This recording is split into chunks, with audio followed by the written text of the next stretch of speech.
আসসালামু আলাইকুম everyone, welcome to our tasty kitchen. আপনারা সবাই কেমন আছেন? আমরা ভালো আছি। আপনাদের সবাইকে শুভেচ্ছা জানিয়ে আজকে শুরু করব বিফ চাপ রেসিপি। আশা করি আমার এই রেসিপিটি আপনাদের কাছে অনেক ভালো লাগবে।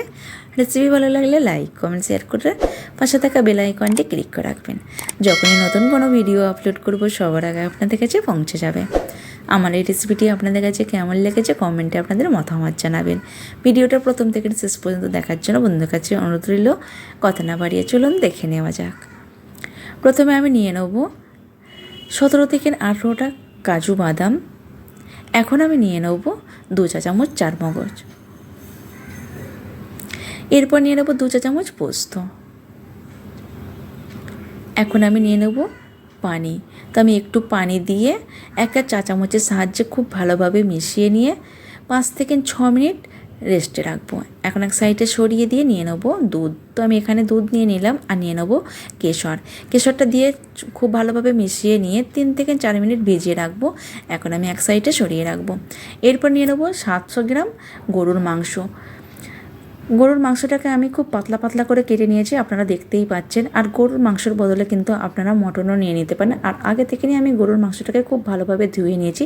এখন আমি এক সাইডে সরিয়ে রাখবো।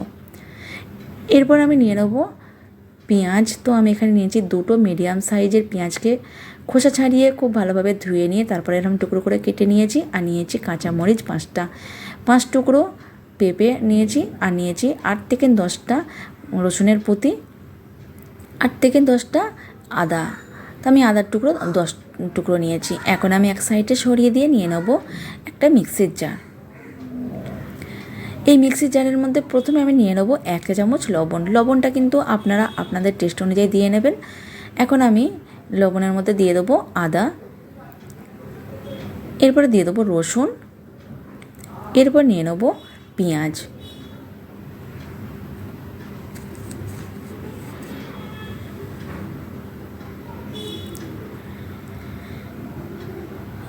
এখন আমি দিয়ে দেবো, তো আমি পেঁয়াজগুলো দিয়ে নিয়েছি। এখন আমি দিয়ে দেবো পেঁপের টুকরোগুলো, নিয়ে আমি কাঁচামরিচগুলো দিয়ে দেবো। আগে দেখেন যে আমি কাজু বাদাম পোস্ত আর চারমগজটা ভিজিয়ে নিয়েছিলাম, সেটাও আমি দিয়ে দিলাম। তো একটু চা চামচের সাহায্যে একটু নেড়ে নেবো। সব উপকরণ দিয়ে আমি পেস্ট করে নেব। তো আমি পেস্ট করে নিয়েছি। আর পেস্টটা উঠিয়ে নেওয়ার জন্য আমি এই পাত্রটা নিয়ে নিলাম। তো আমি পেস্টটা উঠিয়ে নেব। মিক্সির জারটা একটু পানি বলিয়ে আমি পানিটা দিয়ে দিলাম। আর দিয়ে দেবো 200 গ্রাম টক দই। এরপর দিয়ে দেবো লঙ্কা গুঁড়ো 1/2 চা চামচ। ঝালটা কিন্তু আপনারা আপনাদের টেস্ট অনুযায়ী দিয়ে নেবেন। আর দিয়ে দেবো গোলমরিচ গুঁড়ো 1/2 চা চামচের একটু কম, জিরে গুঁড়ো 1/2 চা চামচের একটু বেশি, ধনে গুঁড়ো 1/2 চা চামচের একটু বেশি, গোলমরিচ গুঁড়ো 1/2 চা চামচের একটু বেশি। এখন আমি নিয়ে নেব কেশর আর দুধ যে মিশিয়ে নিয়েছিলাম সেটা আমি এর মধ্যে ঢেলে দেবো।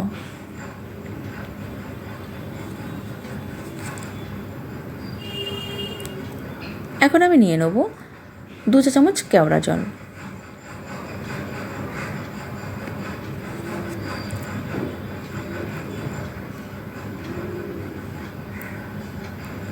এরপর নিয়ে নেব 1 চা চামচ গোলাপ জল।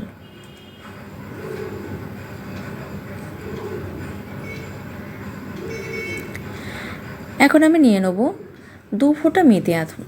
মিঠে আতরটা কিন্তু বেশি দেওয়ার দরকার নেই, বেশি দিলে কিন্তু একটু তিতা তিতা লাগবে আর একটু বেশি গন্ধ হয়ে যাবে। তো আমি খুব ভালোভাবে মিশিয়ে নিয়েছি, মিশিয়ে নেব। আর এরই মাঝে কিন্তু আমি একবার টেস্ট করে দেখে নিয়েছি, লবণটা কিন্তু একটু কম হয়েছিল। তো আমি একটু লবণ দিয়ে নিয়েছি।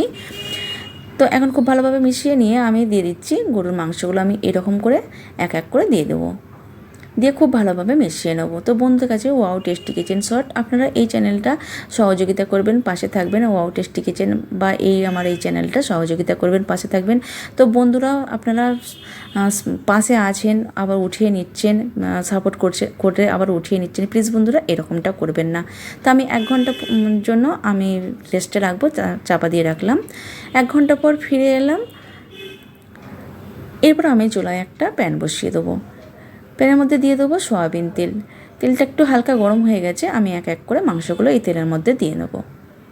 গ্যাসের ফ্লেমটাকে এই পর্যায়ে মিডিয়ামে রাখবো। রেখে সব মাংসগুলো এই তেলের মধ্যে দিয়ে নেব।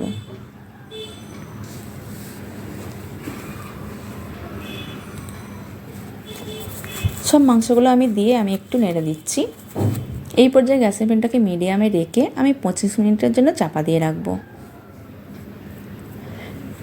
25 মিনিট পর ফিরে এলাম, আর আমি একটু আলতো হাতে কিন্তু আমি নিচে উপর করে আমি একটু নেড়ে দিয়েছি। আবারও 25 মিনিট জন্য চাপা দিয়ে রাখবো। 25 মিনিট পর আবারও ফিরে এলাম। তো দেখুন খুব সহজে কিন্তু ওই চাপটা, এই গরুর মাংসর চাপটা কিন্তু খুব সহজেভাবে হয়ে গেল। আর দেখুন উপর থেকে একটু তেল ভেসে এসেছে, তার মানে চাপটা হয়ে গেছে। এখন কিন্তু এই পর্যায়ে গ্যাসের ফ্লেমটাকে বন্ধ করে দিয়ে আমি সোজা পরিবেশনের জন্য চলে যাব। পরিবেশনের জন্য আমি এই প্লেটটা নিয়ে নিলাম। খুব সহজে কিন্তু এই চাপটা তৈরি করে নেওয়া যায়। আর আশা করি আমার এই রেসিপিটি আপনাদের কাছে অনেক ভালো লাগবে।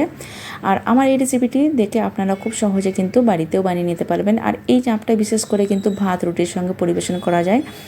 আপনার বিশেষ করে তো রুটির সঙ্গে তো ভীষণভাবেই ভালো লাগে, চাপের সঙ্গে চাপ খুবই ভালো লাগে।